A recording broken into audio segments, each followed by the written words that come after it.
चिराग पासवान ने बिना सोचे अकेले चुनाव लड़ने का फैसला लिया, क्योंकि आप लोग चाहते थे कि मैं अकेला चुनाव लड़ूं और बिहार फर्स्ट और बिहारी फर्स्ट को मजबूत करूं। क्या चिराग पासवान बिहार से विधानसभा का चुनाव लड़ेगा? तो हाँ, मैं बिहार से चुनाव लड़ूंगा। नमस्कार, लाइव बिहार देख रहे हैं आप। आपके साथ मैं स्नेहा गुप्ता।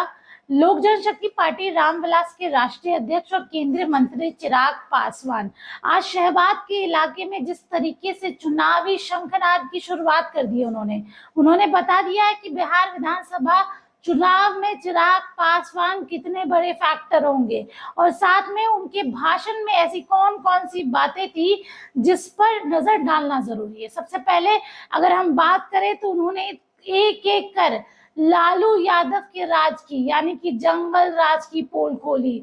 उन्होंने बताया कि वो दशक कैसा था, किस तरीके से अपराध बेलगाम था और दलितों और पिछड़ों के साथ क्या कुछ होता था।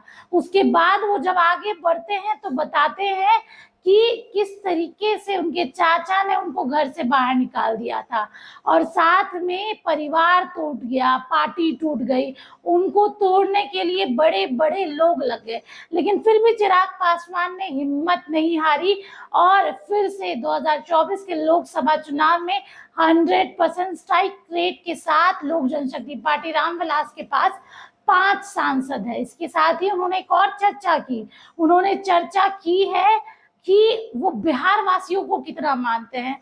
बिहार फर्स्ट, बिहारी फर्स्ट को लेकर लगातार उनका ये चुनावी स्लोगन बोले या एजेंडा बोले और हमेशा कहते हैं कि मेरे लिए सबसे पहले बिहार और बिहारी हैं, हम सबसे ज्यादा काम करना चाहते हैं। इसके साथ उन्होंने 2020 के बिहार विधानसभा की भी चर्चा की है, जब चिराग पासवान अकेले चुनावी मैदान में उतर गए थे और जेडीयू को इससे भारी नुकसान हुआ था। उनके कैंडिडेट्स वही थे जहां जेडीयू के भी कैंडिडेट्स थे। उसकी वजह से राजद कई सीटों पर, महागठबंधन कई सीटों पर जीत गई। उसकी भी उन्होंने चर्चा की। उन्होंने कहा कि बिहार की जनता चाहती थी, इसीलिए मैंने 2020 का चुनाव लड़ा और 2025 का विधानसभा चुनाव भी लड़ूंगा।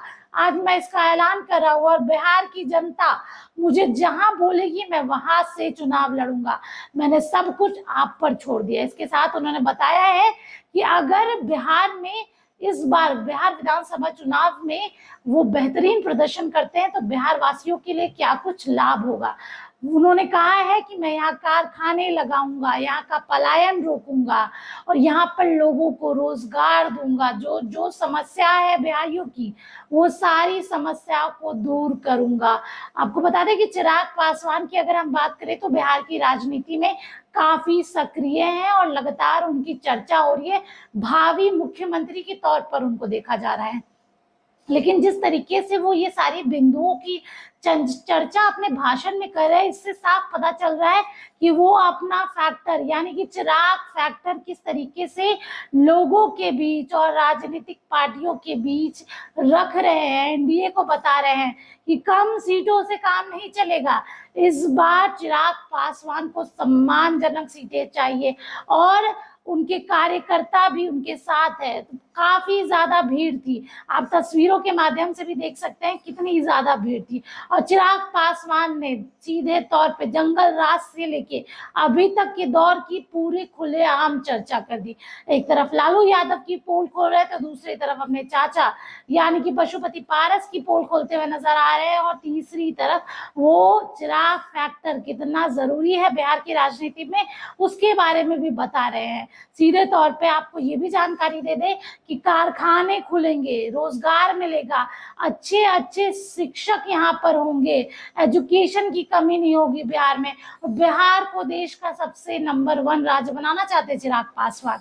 ये चुनावी हुंकार जिस तरीके से चिराग पासवान ने भरी है, अब देखना होगा इसका अंजाम क्या होता है और बिहार विधानसभा चुनाव में इनको कितनी सीटें मिलती है। आप बने रहिए हमारे साथ, तब तक के लिए बहुत बहुत धन्यवाद।